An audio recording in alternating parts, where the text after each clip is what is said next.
O pessoal, sejam todos bem-vindos. Você que está entrando agora, você que está chegando no programa Nossa Herança Batista. Hoje é edição de número 13 e nós temos um assunto dando continuidade ao tema de escatologia. Hoje nós temos um assunto que eu considero um assunto que tem um grande ar de mistério, ou seja, as escrituras sagradas e nem a nossa confissão de fé tratam desse assunto de forma clara. Então, eu gostaria de tratar com esse assunto com vocês hoje, daqui a pouquinho, tá? A nossa aula especial dessa noite. O tema dessa aula é a morte dos ímpios. Então, é sobre isso que vamos conversar logo mais. Pessoal, você que está chegando agora, deixa eu aproveitar para pedir a você que compartilhe o link aqui do nosso canal do YouTube. Aproveite e se inscreva no canal se você não é inscrito, se você está chegando agora, se você está assistindo esse programa agora. Aproveite e se inscreva no nosso canal. Aproveita e divulga o nosso canal nos grupos de WhatsApp que você faz parte. Manda para o grupo da sua igreja, para o grupo de pastores, seminaristas, irmãos em Cristo. Enfim, os grupos que você estiver fazendo parte, grupos que têm interesse na fé cristã, especialmente na perspectiva batista, envie esse material para que eles conheçam um pouco mais sobre aquilo que os nossos pais batistas entenderam sobre a escatologia, é o tema que estamos abordando. Então, compartilhe o nosso link, tá? Vai lá no Facebook, vai no Instagram, faz aquela foto, manda lá no Instagram, diz que está ligadinho aqui no programa Nossa Herança Batista, e eu quero muito ver você aqui conosco todas as segundas-feiras, que você traga aí uma multidão de pessoas para acompanhar o nosso programa. Olha, se você tiver pergunta a fazer pelo nosso chat, aproveite o nosso chat, ele está aberto, faça a sua pergunta. Você pode perguntar qualquer coisa relacionada ao que nós estamos falando ou sobre outro assunto em relação à história e à teologia dos batistas. Então, vamos conversar, vamos responder perguntas, vamos estar aqui sempre à disposição de vocês, tá? Bom, eu tenho uma informação para dar para vocês, pessoal, essa noite. Tem algumas pessoas que me procuraram para saber sobre a comunidade de História e Teologia Batista. Eu recebi, na semana passada, na verdade, um pedido de esclarecimento, porque a comunidade de História e Teologia Batista ela estava hospedada num provedor e agora ela mudou para um outro provedor. Todos os nossos alunos, assinantes, todas as pessoas que compraram nossos cursos, eles passaram de um provedor para outro. Mas, infelizmente, alguns alunos não foram informados, não souberam dessa mudança e acabaram esperando no provedor antigo. Mas, gente, atenção, a mesma senha, na verdade, o mesmo caminho que você precisava seguir para entrar no nosso campus, não mudou nada, tá? Você vai digitar www.chtb.com.br e você vai digitar no login o seu e-mail e a sua senha. Aí você vai ter. Então, mudou de provedor, mas o endereço mesmo. Então, isso teve uma certa problemática com alguns assinantes, porque eles não estavam conseguindo acesso, mas agora já foi tudo resolvido, tá?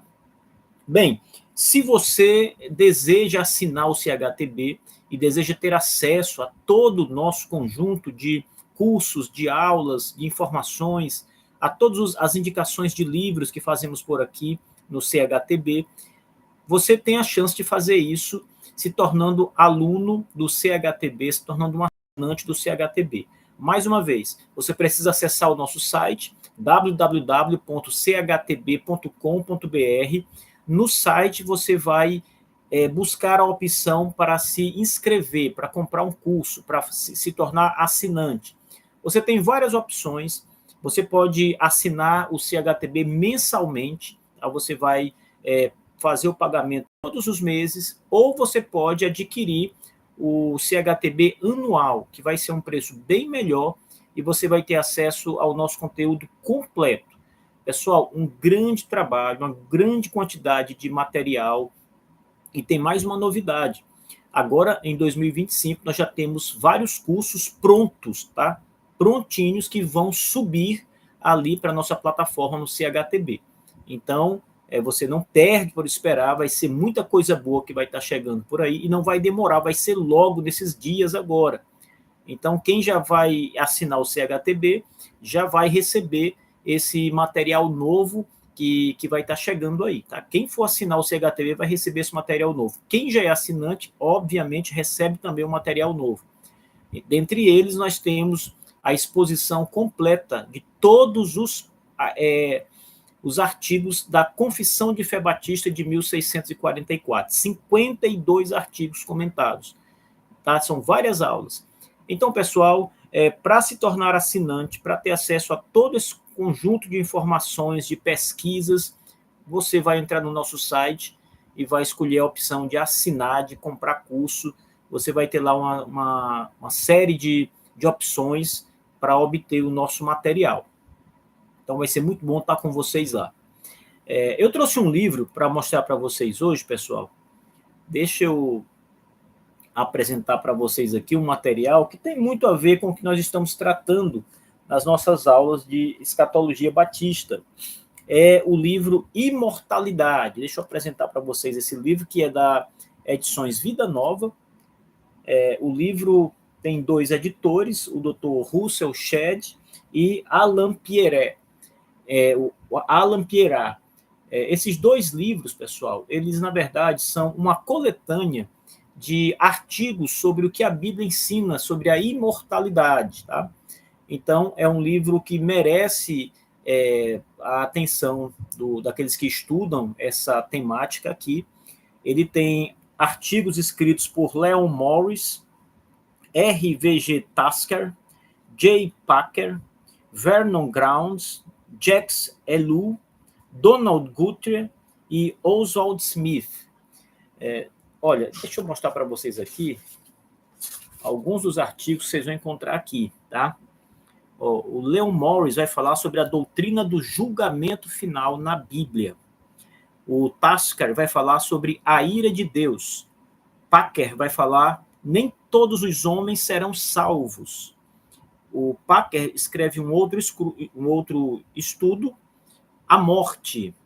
E o Vernon Ground vai falar o estado final dos ímpios. O Jacques Ellul, ele vai falar sobre Yahvé Shammah, o Senhor está aí.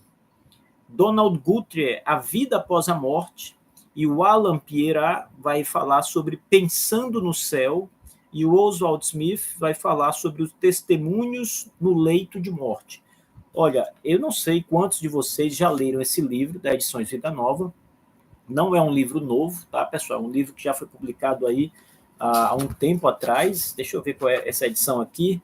É de 2019, nós estamos em 2025. Então, veja, esse livro, pessoal, para quem não leu, eu quero recomendar com muita ênfase que você leia esse material.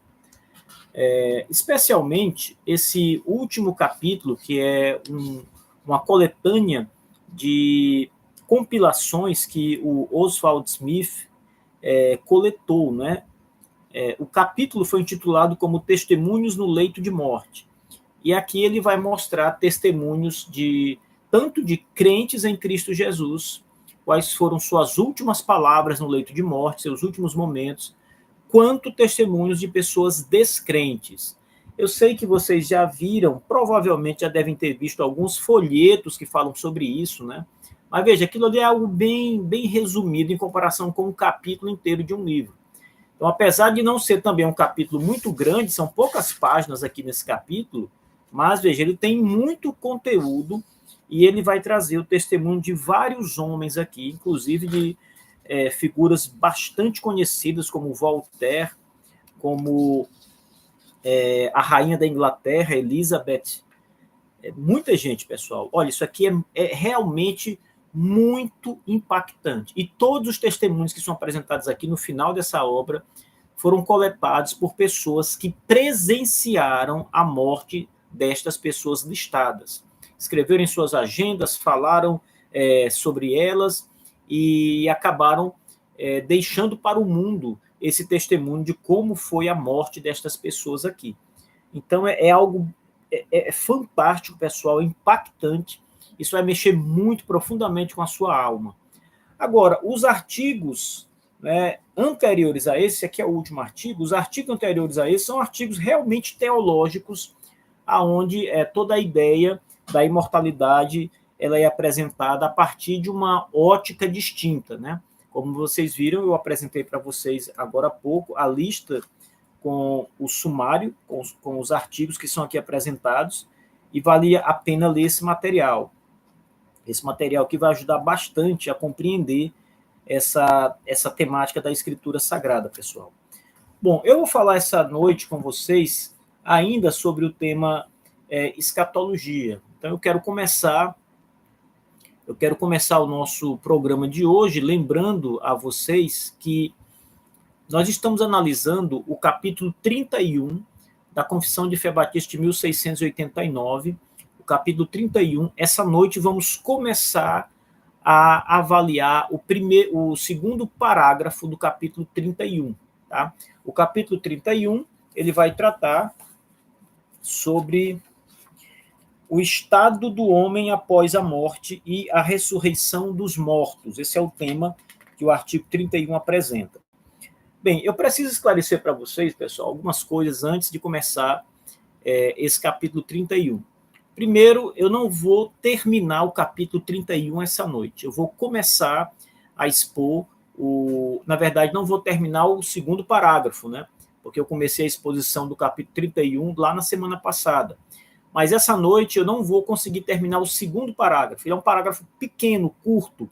Mas como eu tenho uma temática especial para trazer para vocês, eu quero tratar sobre essa temática especial para, na semana que vem, com a graça de Deus, a gente, então, finalizar essa exposição do segundo parágrafo do capítulo 31. Tá? Esse é o aviso aqui de abertura para que vocês entendam mais ou menos o cronograma que eu estou usando aqui nestas aulas. Bem, pessoal, a confissão ela vai falar sobre os eventos relacionados ao fim dos tempos, ao final dos tempos. E a nossa confissão de fé, de 1689, aqui no capítulo 31, ela começa o segundo parágrafo com uma frase que vai permear, na verdade, os dois capítulos que tratam da escatologia. A palavra que é apresentada, a frase que é apresentada aqui no segundo parágrafo é a seguinte: no último dia. Se você olhar para a sua confissão de fé, dependendo da sua versão, mas quase todas vão trazer o início do parágrafo 2 dizendo exatamente isso. No último dia. Então, essa expressão ela vai se repetir algumas vezes nos dois últimos capítulos que são relativos à escatologia batista, embora essa repetição ela não seja exata, ou seja, ela não vai aparecer com essas mesmas palavras, mas uma referência a esse último dia, a esse dia final, ela vai sendo feita constantemente no capítulo 1, no capítulo 31 e no capítulo 32 da nossa confissão de fé. Eu trouxe alguns exemplos para vocês, porque apesar do fraseado ser diferente, a ideia sempre é a mesma. Então, veja, no capítulo 31, verso 1, diz o juízo do grande dia. Depois, a confissão, no capítulo 32, verso 1, no capítulo 32, parágrafo 1, diz: Deus tem designado um dia. 32, parágrafo 1, novamente, naquele dia. 32, parágrafo 2, esse dia. 32, parágrafo 3, haverá um dia de juízo. E ainda, de novo, esse dia, no parágrafo 3. E ainda, de novo, no parágrafo 3, nós encontramos a expressão a que hora virá o Senhor. A que hora o Senhor virá, que está lá no capítulo 32, parágrafo 3. Então, todas essas expressões, elas têm uma conotação de lembrar sobre o dia do juízo final, de fazer uma menção sobre aquele dia do juízo final, quando Jesus Cristo vai voltar ao mundo para julgar, e será o julgamento, por isso é chamado julgamento do último dia do mundo, do sistema mundial como nós conhecemos hoje. Então, os dois parágrafos, os dois capítulos, 31 e 32, eles trabalham muito essa ideia, essa repetição daquele dia. Isso revela que os elementos da escatologia batista que foram discutidos aqui na Confissão de Fé Batista de 1689, eles estão limitados aos eventos que vão acontecer no dia do juízo final. Quando você pensa na escatologia de um modo geral, você não se limita ao dia do juízo final, tá? O dia do juízo final e as coisas que acontecerão no dia do juízo final são uma parte importante, central na escatologia. Mas, para além da escatologia, existe a discussão sobre o milênio, existe a discussão sobre as correntes escatológicas com os seus detalhes que vão precisar ser explicados, biblicamente explicados. Porém, a Confissão de Fé Batista, ao tratar da sua escatologia, que é uma escatologia, como eu frisei anteriormente, panorâmica, geral, ela se ocupou especialmente de tratar das questões que estão reunidas e que acontecerão no dia do juízo final. Então, a escatologia batista reformada de 1689, da nossa confissão de fé, ela se resume às coisas que acontecerão no dia do juízo, né? É esse ponto que limita os eventos que vão acontecer naquele dia, o que os batistas vão discutir aqui. Então, todas essas coisas são afirmadas e mencionadas aqui no capítulo 31 e 32, e são as coisas que acontecerão, como diz aqui a confissão, naquele dia. Tem uma sequência de informações, de afirmações, que eu gostaria de apresentar para vocês aqui no parágrafo 2. Né? O parágrafo 2 ele traz uma sequência bem elaborada, e a sequência é mais ou menos assim. Primeiro, os cristãos que estiverem vivos na volta de Cristo não morrerão. Vamos ler primeiro o parágrafo 2, e aí então vamos apresentar os tópicos que o parágrafo 2 apresenta. O parágrafo 2 diz assim: no último dia, os que dentre os santos estiverem vivos não dormirão, mas serão transformados, e todos os mortos serão ressuscitados com os seus mesmos corpos e não outros, embora com qualidades diferentes, os quais serão novamente unidos às suas almas para sempre. Veja, o parágrafo 2 não é longo, é um parágrafo curto, e ele traz algumas afirmações que precisam ser muito bem trabalhadas para que sejam compreendidas da maneira adequada. Então, esse parágrafo 2 ele pode ser sequenciado da seguinte maneira. Primeiro, os cristãos que estiverem vivos na volta de Cristo não morrerão. O parágrafo começa exatamente dizendo isso. Os que dentre os santos estiverem vivos não dormirão. É claro que a expressão dormir aqui se refere à morte física, não passarão pela morte física. Segundo, os cristãos vivos serão transformados, ou seja, terão seus corpos transformados. Não passarão pela morte física e terão seus corpos transformados. 3.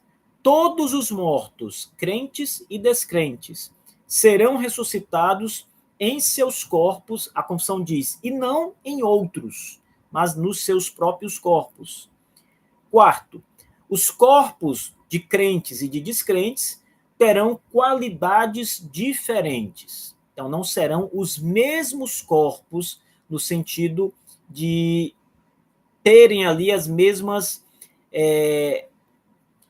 debilidades, por assim dizer.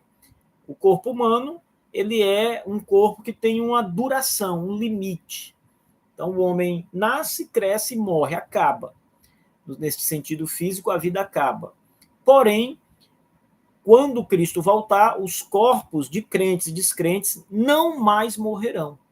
Então, haverá uma mudança, né? A confissão vai chamar isso de qualidades diferentes, né? Por exemplo, o corpo dos crentes será glorificado e o corpo dos descrentes, a confissão diz que são corpos para a desonra. Então, corpos para a honra, glorificados, dos cristãos, e corpos para a desonra dos ímpios e descrentes. Quinto, todos os corpos ressuscitados serão unidos às suas almas ou espírito. Aqui, tanto o corpo dos crentes como o corpo dos descrentes receberão de volta os seus espíritos, suas almas. Então, a alma daqueles que já foram condenados ao inferno voltarão aos seus corpos. A alma dos cristãos no céu voltarão aos seus corpos. Corpos serão levantados da sepultura, serão refeitos pelo poder de Deus e receberão seus espíritos de volta. E sexto, essa ressurreição e transformação, ela será definitiva. A confissão usa a expressão para sempre. Então, não haverá nunca mais qualquer tipo de alteração ou mudança ou nenhum tipo de coisa será diferente depois desse dia. As mudanças que ocorrerem no dia do juízo serão as mudanças permanentes que nunca mais sofrerão qualquer tipo de ajuste ou qualquer outra coisa. É importante esclarecer que a Confissão de Fé de 1689, ela não apresenta aqui no parágrafo 2 uma ordem exata dos eventos que vão acontecer no dia do juízo final. Se você comparar com as Escrituras Sagradas, obviamente você vai ver que a ordem não é essa que a confissão apresenta. Ora, a intenção aqui dos nossos pais parece ser apenas mostrar um cenário panorâmico e um certo desencadeamento lógico das coisas que vão acontecer ali no último dia. Então, a confissão, ela primeiro vai tratar dos cristãos vivos, né?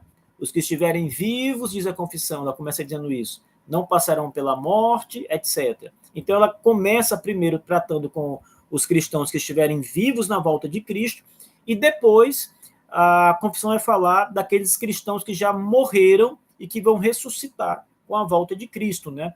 E isso é diferente daquilo que o apóstolo Paulo escreveu nas suas cartas. Se nós olharmos para 1 Tessalonicenses, por exemplo, capítulo 4, do versos 16 ao 17, quando Paulo está escrevendo para consolar aqueles irmãos que já haviam perdido muitos entes queridos cristãos, perderam muitos parentes que também na fé eram irmãos em Cristo, Paulo escreve e consola aqueles irmãos dizendo: os que morreram em Cristo ressuscitarão primeiro, depois nós, os que ficarmos vivos, seremos arrebatados juntamente com eles nas nuvens para o encontro do Senhor nos ares.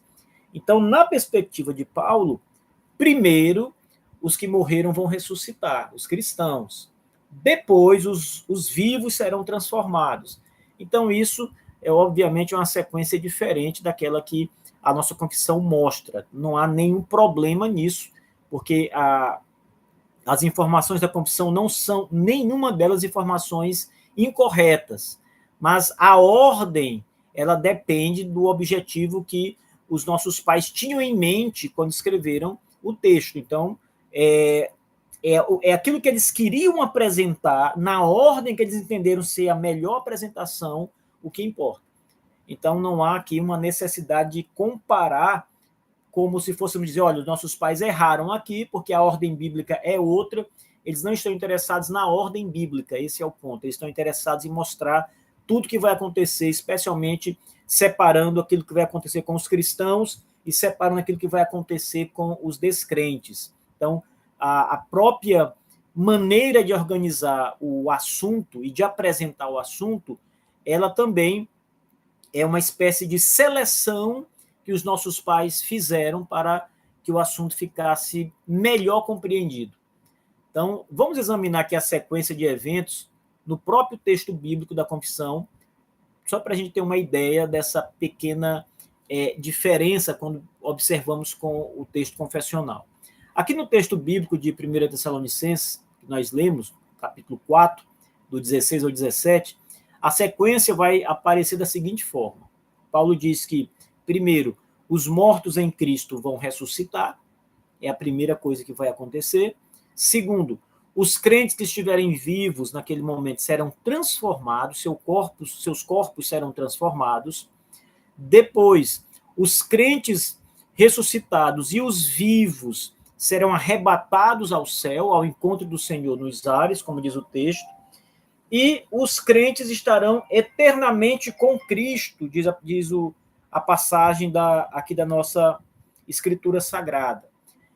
Se você observar, Paulo não vai falar aqui sobre os descrentes. Então, mais uma vez, é a questão da seleção, porque os autores bíblicos também foram seletivos na apresentação do seu material. Ou seja, Paulo não mencionou aqui em relação aos descrentes, mas ele faz isso um pouco mais adiante. Então, se nós avançarmos para 1 Tessalonicenses 5, versos 3 e 4, Paulo já vai tratar sobre o assunto dos descrentes. Então, nessa passagem, que não vou ler agora, já já a gente vai ler essa passagem com calma, 1 Tessalonicenses 5, versos 3 e 4, Paulo diz que quando Cristo voltar, haverá uma repentina destruição sobre os ímpios, e eles de modo nenhum escaparão. Então ele está falando do mesmo evento em que os crentes serão ressuscitados, transformados, arrebatados ao encontro do Senhor nos ares. Nesse mesmo dia, nesse mesmo evento, a volta de Cristo, os ímpios também receberão uma repentina destruição. Ele também diz em 1 Tessalonicenses 5, 3 e 4, que os crentes não serão apanhados ou destruídos naquele dia, porque eles estão seguros em Cristo. Então haverá destruição para uns e haverá segurança para outros, para os cristãos. Agora, aqui é o ponto, pessoal. Antes de tratar, né, sobre esse esquema, o esquema que eu me refiro é o esquema apresentado no parágrafo 2 do capítulo 31 da Confissão de Fé Batista de 1689. Antes de entrarmos nesse esquema, eu quero me concentrar naquilo que a nossa Confissão de Fé não menciona, né? Para trazer algum esclarecimento aqui para vocês, que é o destino dos ímpios que estiverem vivos na volta de Cristo. Veja bem, a confissão ela vai dizer que, ela vai falar que os crentes que já morreram vão ressuscitar. E ela diz que os crentes que estiverem vivos não vão passar pela morte, mas terão seus corpos transformados, é o que diz a Escritura Sagrada. Porém, em relação aos descrentes que estiverem vivos quando Cristo voltar, a nossa confissão não fala nada, ela não diz nenhuma palavra. A nossa confissão de 1689, ela não menciona o que vai acontecer com os descrentes que estiverem vivos quando o Senhor voltar. Ela diz, como eu mencionei agora, que os crentes vivos serão transformados pelo poder de Deus. Mas em relação aos descrentes que estiverem vivos, nós não sabemos, pela confissão de fé, o que vai acontecer com eles, né?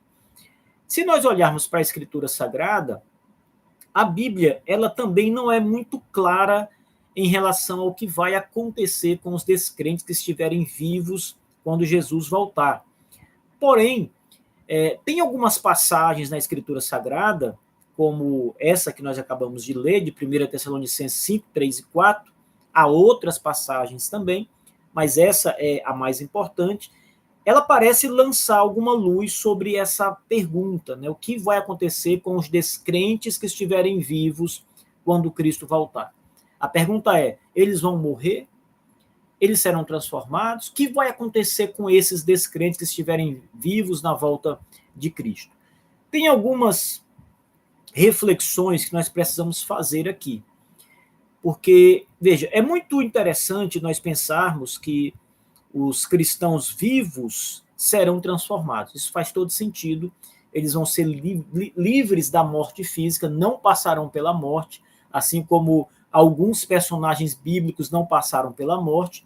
Elias, o profeta, Enoque, lá também no Antigo Testamento. Esses homens não passaram pela morte, eles foram recebidos no céu sem passar pela morte. Foram transformados.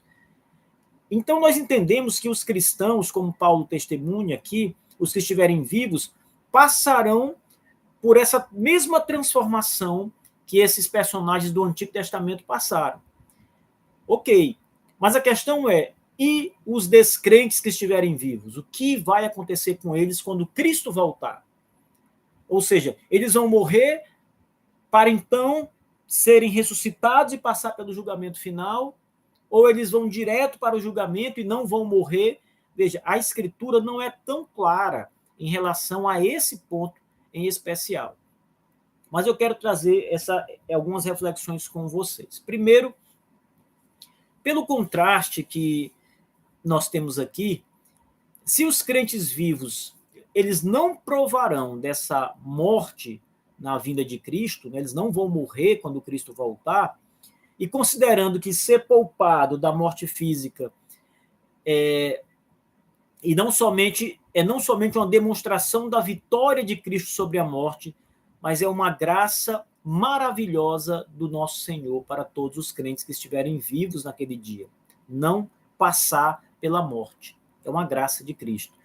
Então tem um contraste lógico aqui, que seria pensar que todos os descrentes que estiverem vivos serão mortos no aparecimento de Cristo. Ou seja, se os crentes vivos não passarão pela morte, e isso é uma graça de Deus, e é compreensível também, porque Cristo venceu a morte por eles, o contraste seria: todos os não crentes que estiverem vivos passarão pela morte. Então, eles morrerão quando Cristo voltar. Seria mais ou menos a ideia de contraste aqui sendo apresentada. Segundo lugar, se os descrentes não morrerem naquele último dia, quando Cristo se apresentar, eles passarão então por uma transformação em seus corpos. A mesma coisa que acontecerá com os cristãos que estiverem vivos naquele dia. Obviamente que a transformação em si será de qualidade diferente, já que uns terão corpos glorificados para a vida eterna com Deus, para gozar com Deus em toda a eternidade, enquanto que outros terão corpos de desonra. Mas haverá uma transformação. A ideia é de que tanto crentes quanto descrentes passarão por uma transformação se não morrerem na volta de Cristo. Então, aqueles que admitem que os descrentes não morrerão na volta de Cristo, precisam admitir que eles passarão por uma espécie de transformação nos seus corpos, à semelhança do que vai acontecer com os crentes. Então, os seus corpos, dos descrentes, eles precisam ser preparados para a desonra eterna. É claro que um corpo humano, conforme existe neste nosso tempo, ele não está preparado, ele não suporta a eternidade. O corpo se desgasta até o ponto de perecer completamente. Vocês conhecem alguém que tenha vivido agora, nos últimos séculos, 150 anos, 200 anos? Algum homem viveu essa idade nos últimos séculos? Não. Desde a antiguidade da era bíblica, talvez até a época do dilúvio, um pouco depois do dilúvio, o homem tinha uma idade avançada, mas atualmente nós não encontramos ninguém que viva 200 anos. Né? Porque, veja, 200 anos comparado com a eternidade não é nada. Então, os corpos daqueles descrentes precisarão passar por uma transformação que os prepare para suportar a eternidade. Então, uma transformação no corpo, né, para que eles suportem toda a eternidade de sofrimento, né? Toda a eternidade que eles jamais poderão morrer. Então, será um sofrimento físico que vai durar por toda a eternidade. Os corpos têm que ser preparados para isso. Então, o fato de serem transformados para não morrerem fisicamente, ele já é um fato estranho, né? Pois parece um tipo de livramento gracioso da morte, e o último e mais terrível inimigo a ser vencido é a morte, e o preço pago pelo pecado é a morte. Então parece que esses descrentes vão escapar da morte física se eles não morrerem naquele dia. Então há algumas nuances aqui nessa questão que a gente precisa calcular, pensar biblicamente. Terceiro, os crentes que estiverem vivos e forem transformados tiveram o preço do seu pecado pago por Cristo. Ou seja, Jesus substituiu estes crentes que estiverem vivos, por isso eles não vão precisar morrer, porque alguém já morreu por eles, Cristo. Então, o preço do pecado, que é a morte, já foi pago pelo nosso Senhor. Então, se estes homens não morrerem, como de fato não morrerão, segundo a palavra de Paulo, os cristãos, se estiverem vivos na morte de Cristo, não passarão pela morte, eles não estão escapando de uma punição, porque a punição foi aplicada a Jesus Cristo.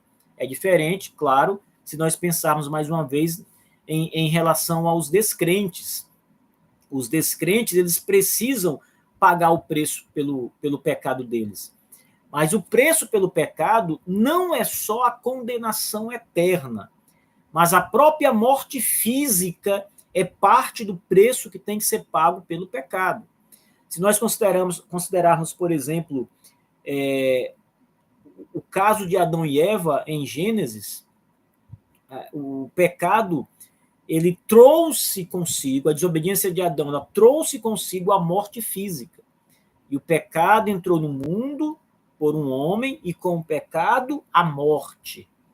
Aqui, tanto há uma referência à morte eterna, como também à morte física. Então, o pecado da morte física entra no mundo com Adão, e esse pecado passa a todos os homens. Se não tiver um substituto perfeito que pague o preço por esse pecado, claro que todos os homens precisam passar pela morte, que é o preço a ser pago. Então, aqui é um outro problema a ser considerado. Se os descrentes não morrerem fisicamente no aparecimento de Cristo e forem lançados em juízo eterno em seus corpos apenas transformados para a desonra, uma etapa da condenação do pecado fica ausente, a morte física. Ou seja, aqueles descrentes nunca passarão pela morte, nunca saberão o que é a morte física. Então, talvez esse ponto também seja um ponto de discussão importante, já que a morte física é parte da condenação pelo pecado. Quarto, se os descrentes vivos morrerem no aparecimento do Senhor em sua segunda vinda, eles morrerão e logo serão ressuscitados em seus corpos preparados para a desonra. Então, essa possibilidade, ela mantém a morte física dos descrentes e mantém a morte eterna dos descrentes no juízo condenatório que eles vão receber após ressuscitar, o juízo deste mesmo grande dia. Então, a cena seria mais ou menos a seguinte: quando Cristo vier, os crentes vivos serão transformados, não morrerão, serão transformados e subirão ao encontro do Senhor. E os descrentes que estiverem vivos quando Cristo vier, estes morrerão imediatamente, provavelmente verão o Senhor e morrerão, e logo serão ressuscitados com corpos de desonra, para passar pelo julgamento final. Paulo diz que tudo isso é como um abrir e fechar de olhos. É uma piscada, é tudo muito rápido. É provável que a Confissão de Fé Batista não tenha expressado nada a respeito do que vai acontecer com os descrentes vivos na segunda vinda do nosso Senhor Jesus Cristo, para evitar qualquer especulação, como essas que eu acabei de mostrar para vocês aqui, algumas possibilidades. Não é? Possibilidades, obviamente, plausíveis com o testemunho bíblico, com aquilo que a Escritura ensina sobre esses temas, que são correlatos, se cruzam entre si. E nós precisamos fazer uma boa teologia bíblica para chegar a estas conclusões. Talvez nossos pais batistas tenham decidido por não especular, não dizer nada em relação a isso, porque nada seria, na perspectiva deles, muito claro, não haveria muita clareza nas escrituras nessa parte para que eles pudessem falar. Bem, se for isso que aconteceu, nós temos que louvar os nossos pais batistas, porque isso deve ser visto como uma prova de que os nossos pais estavam presos ao testemunho da palavra de Deus, sobretudo presos, cativos àquilo que a Escritura Sagrada diz, às suas afirmações, e não a especulações. poderiam ter especulado, não é? Mas não, eles decidiram afirmar só aquilo que a Bíblia claramente apresenta, né? Então, essa opção pelo silêncio, em vez de afirmar alguma coisa mais obscura, né, que não esteja tão clara nas Escrituras, parece que foi, inclusive, uma metodologia que os nossos pais usaram durante a confissão de fé, e mesmo que a gente considere razões diversas para isso, parece que essa foi uma metodologia que eles decidiram usar. A gente vai encontrar outras partes da nossa confissão de fé em que a Escritura silencia sobre alguns temas, enquanto que as outras confissões, como Westminster e Savoy, da qual nós usamos os materiais para preparar a nossa confissão, em algumas dessas duas confissões, elas vão adiante em alguns assuntos e nós não seguimos os passos delas. Por exemplo, quando nós vamos para o capítulo 25 da nossa confissão de fé, que fala sobre divórcio e novo casamento, o capítulo é sobre o casamento, mas há um parágrafo naquele capítulo, na confissão de fé de Westminster, que fala sobre o divórcio e o novo casamento. Esse capítulo está ausente na Confissão de Fé Batista de 1689, ou seja, nossos pais silenciaram em relação a isso. Eu já expliquei em outras aulas os motivos pelos quais isso pode ter acontecido. Ou eles discordaram, ou eles estavam ali reconhecendo que havia uma divisão entre eles neste assunto, alguns eram favoráveis ao novo casamento, outros discordavam totalmente do novo casamento, ou ainda essa mudança pode estar associada à Assembleia, ao parlamento inglês, que era o responsável por tratar das questões de divórcio e novo casamento, e eles não quiseram entrar nessa seara aí.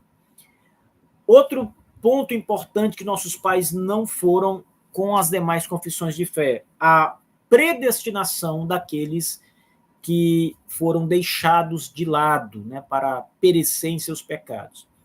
Mais uma vez, há um parágrafo lá no capítulo 3, em Westminster e também em Savoy, que os nossos pais batistas não acompanharam, que é a afirmação de uma predestinação para os ímpios também. Não é? Eles também foram predestinados à morte eterna. Os nossos pais preferiram não afirmar isso da mesma maneira que eles afirmaram, que os presbiterianos e os congregacionais afirmaram em suas confissões. E sobre a aliança, a gente vai encontrar diferenças.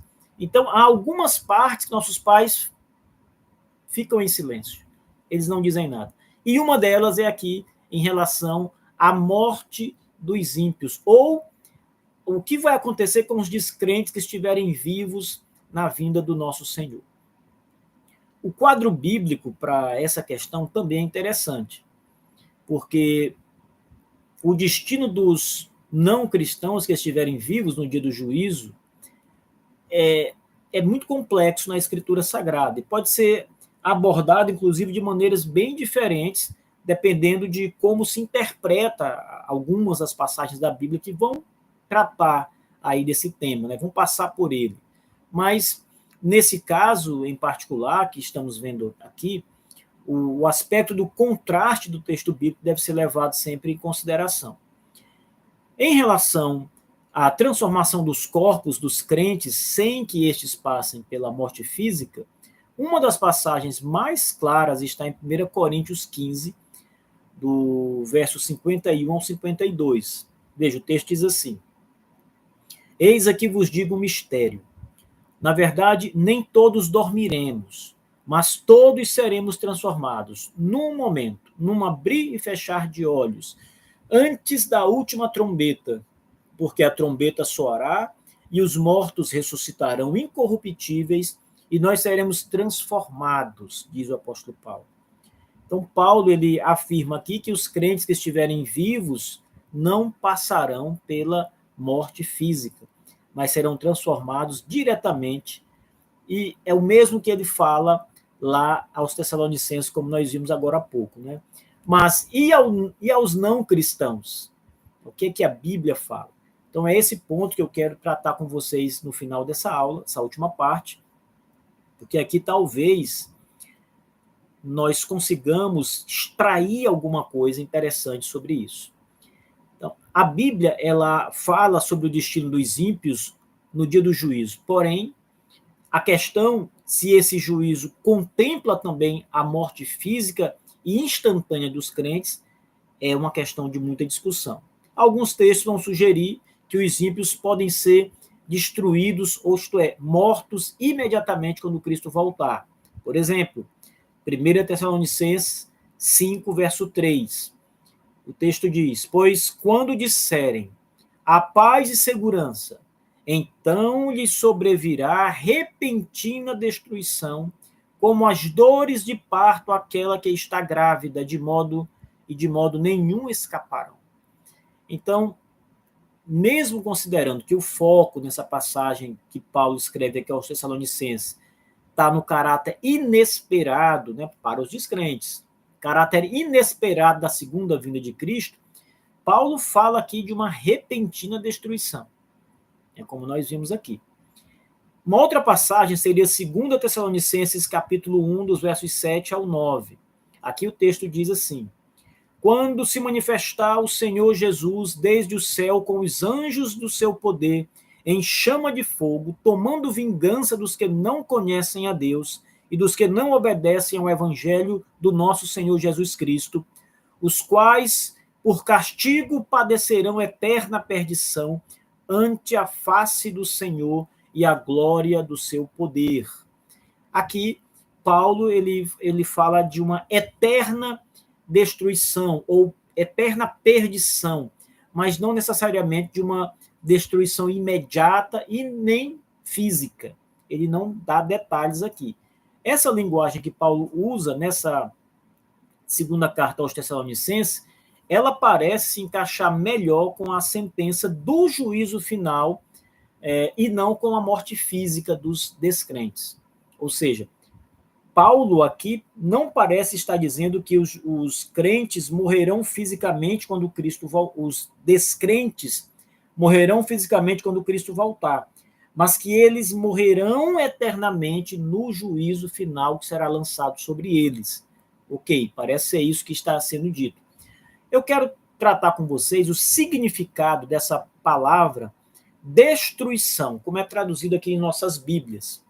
Essa palavra ela vai aparecer algumas vezes, e agora eu me refiro ao termo destruição no grego, no idioma original, porque às vezes as nossas traduções elas acabam tomando uma mesma palavra e traduzindo de forma diferente em uma mesma versão. Por exemplo, você vai encontrar a palavra sendo traduzida por destruição e mais adiante sendo traduzida por outro termo que é correlato, mas não é, às vezes perde a força, ou sua força é até amplificada, mas uma tradução diferente mesmo assim.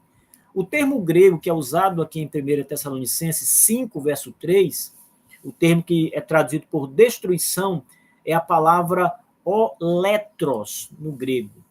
E esse termo ele apresenta uma variação de sentidos, né? Então ele significa destruição, significa ruína completa, significa morte física, significa morte espiritual e morte eterna no sentido escatológico da expressão. Essa palavra ela aparece 4 vezes e sempre nos escritos do apóstolo Paulo. Então, esse termo ele tem um significado forte e pode ser analisado de diferentes perspectivas. É por isso que, mesmo quando a mesma palavra aparece em lugares e contextos diferentes da Escritura, como ela tem uma gama de significados, você tem que entender qual deles é o melhor significado para aquele contexto que está sendo apresentado. Então, vamos observar aqui o significado básico desse termo, né? Oletros.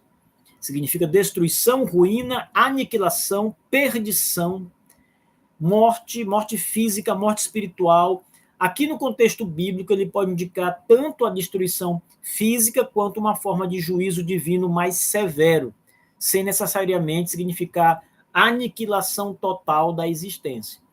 Então, é claro que os aniquilacionistas vão tomar essa palavra e dizer que ela ensina a aniquilação completa, o deixar de existir.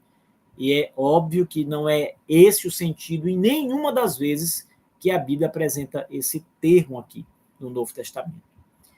Qual é o uso bíblico desse termo? Então, o termo ele vai aparecer algumas vezes no Novo Testamento, como eu disse, e ele está sempre associado a esse juízo de Deus, né? Mais uma vez, 1 Tessalonicenses 5, verso 3.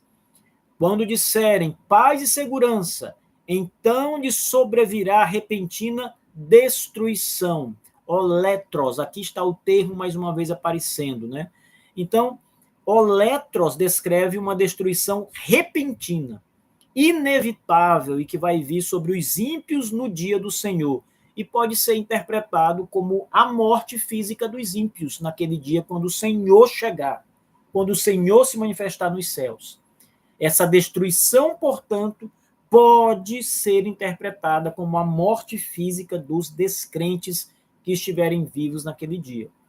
Se formos para 2 Tessalonicenses 1, verso 9, o texto diz: os quais, por castigo, padecerão eterna perdição. Aqui também é o termo oletros, né? Eterna perdição ante a face do Senhor e a glória do seu poder. Agora, nesse caso aqui, a palavra está associada à perdição eterna, porque ela é acompanhada desse termo, né? Indicando um juízo que é duradouro e irreversível. A morte do ímpio vai trazer, a morte física vai ser revertida porque eles vão ressuscitar dos mortos. Porém, essa morte, como juízo final de Deus, ela será irreversível. A morte aqui é a condenação final. Não há como recorrer da sentença final quando ela for dada. Então, no contexto dessa passagem, parece que a palavra está mais associada à pena do sofrimento eterno e não à morte física. Então, veja como os contextos vão mudando o sentido, né? Em 1 Coríntios 5, verso 5, esse é um caso bem interessante, pessoal, porque é o famoso caso em que Paulo ordena a expulsão de um membro da igreja. Veja, o texto diz: tal pessoa seja entregue a Satanás para a destruição da carne. A palavra destruição aqui é oletros, a mesma palavra usada lá adiante, como eu apresentei para vocês. Então, para que será destruída a carne? Para que o espírito seja salvo no dia do Senhor Jesus. Então, aqui a palavra, ela se refere a um juízo disciplinar sobre a carne, o corpo, né? Não significando a destruição literal, mas uma punição corretiva, na verdade. Mas parece que o objetivo declarado aqui do apóstolo Paulo é que essa pessoa venha sofrer alguma enfermidade. Ser entregue a Satanás seria sofrer na carne, o que seria alguma enfermidade dolorosa, grave, ou mesmo a pessoa sucumbir à própria morte física, né? O que aconteceu, por exemplo, com Ananias e Safira, como vimos lá em Atos dos Apóstolos. Agora, vale observar também que essa destruição que é prevista aqui não é uma aplicação final e completa da ira de Deus, porque Paulo ele tem em mente a disciplina desse homem para que o espírito dele seja salvo no dia do Senhor. Então, parece realmente que a ideia aqui com essa palavra é que alguma coisa aconteça com a carne, o corpo dessa pessoa. Ou ele seria gravemente enfermo, e talvez uma enfermidade o trouxesse de volta a Cristo, ou talvez essa pessoa de fato fosse morta. Ou seja, a palavra oletros aí seria a destruição do corpo físico, ou seja, a morte daquela pessoa. Bom, aqui essa passagem também lança à luz a ideia de que pode ser a morte física, como nós vimos antes. Lá em 1 Timóteo 6, verso 9, Paulo diz: mas os que querem ser ricos caem em tentação e em laço e em muitas concupiscências loucas e nocivas, que submergem os homens na perdição e ruína. Mais uma vez aqui a palavra oletros. Note que essa palavra ela vai aparecer de diferentes maneiras, mas sempre com a mesma raiz, né? Então, por isso que a gente citou várias passagens que trazem a mesma raiz aqui. E, novamente, oletros é usado para indicar uma ruína severa, possivelmente espiritual ou e moral também, não é? Então, essa palavra ela indica aniquilação ou um juízo continuado. O termo ele não necessariamente implica a destruição total, a aniquilação total, a cessação da existência. Então, os aniquilacionistas, quando usam essa argumentação do significado da palavra oletros para tentar provar o argumento da aniquilação, eles caem num erro, porque nas escrituras sagradas, aniquilação, ou melhor, destruição, sempre está ligada à ideia de ruína completa e não deixar de existir. Não é isso que essa palavra significa, deixar de existir, mas arruinar completamente, né? Seria, no caso, uma destruição intensa, um juízo divino severo e irresistível sobre eles. Isso, claro, pode incluir morte física, pode incluir sofrimento e pode incluir separação eterna de Deus. Eu quero terminar lembrando a vocês, mais uma vez, a passagem de 1 Tessalonicenses 5,3, que dá continuidade ao capítulo 4 de Tessalonicenses, que Paulo havia falado sobre o que vai acontecer com os que estiverem vivos na volta do Senhor. Subirão, serão transformados e subirão ao encontro do Senhor nos ares. Mas no capítulo 5, ele diz que os ímpios serão oletros, destruídos, né? Então, esse contexto da passagem também pode sugerir que essa destruição signifique, na verdade, a morte física desses descrentes que estiverem vivos naquele dia. Bom, o tema aqui é bem controverso, pessoal. É por isso que eu quis preparar essa aula para trazer luz e evidência sobre esse ponto. Agora, se você retornar mais uma vez para o que a nossa confissão diz, isso é, para a sequência, né, daquilo que a nossa confissão apresenta, ela salta o que vai acontecer com os descrentes vivos quando Cristo voltar. Como eu expliquei antes, ou porque eles decidiram realmente não falar nada sobre isso, porque não encontram nenhum texto claro nas Escrituras sobre isso. Mas veja, eles dizem, primeiro, os cristãos que estiverem vivos na volta de Cristo não morrerão. 2, os cristãos vivos serão transformados em seus corpos. 3, todos os mortos, aqui já está falando de todos os mortos, crentes e descrentes, serão ressuscitados e seus corpos, e não outros corpos, serão ressuscitados no próprio corpo e não em outro corpo. 4, os corpos de crentes e descrentes terão qualidades diferentes, serão glorificados para os crentes e corpos para desonra para os descrentes. Todos os corpos ressuscitados serão unidos de novo à alma e ao espírito, e essa ressurreição e transformação será para sempre, definitiva. Esse é o esquema que o parágrafo 2 apresenta. Não há nada que os nossos pais batistas tenham dito na nossa confissão de fé sobre o que vai acontecer com os descrentes vivos quando Cristo voltar. Mas as argumentações que eu apresentei aqui, elas devem ser levadas em consideração se pensamos nos resultados que o pecado traz à humanidade, né? E toda os desdobramentos de evitar alguns caminhos. Então, pessoal, era sobre isso que eu gostaria de ter tratado nessa aula de hoje, justamente para elucidar e já responder possíveis perguntas que vão surgir quando os leitores perceberem e, fazendo uma reflexão sobre as passagens bíblicas, entenderem que haverão descrentes vivos quando Cristo voltar e o que acontecerá com eles. Então, aí estão algumas possibilidades, embora a nossa confissão de fé não trate sobre isso. Na próxima segunda-feira, com a graça de Deus, nós vamos falar sobre o que a confissão trata sobre isso. Então, vamos tratar desta sequência que eu apresentei aqui para vocês, com mais detalhes e algumas explicações. Bom, gente, vamos deixar o chat para outro momento, tá? Eu vou pedir a vocês que, quem tiver sua pergunta, deixa aqui, eu não vou ter como responder agora essas perguntas hoje, nesse momento, mas eu prometo a vocês que eu vou trazer respostas a todas as perguntas do nosso chat, e as que chegarem posteriormente para mim, eu vou gravar no próximo vídeo essas respostas para vocês, tá bom? Que Deus abençoe e até a nossa próxima aula na segunda-feira que vem. Até lá, gente. Fiquem com Deus, todos.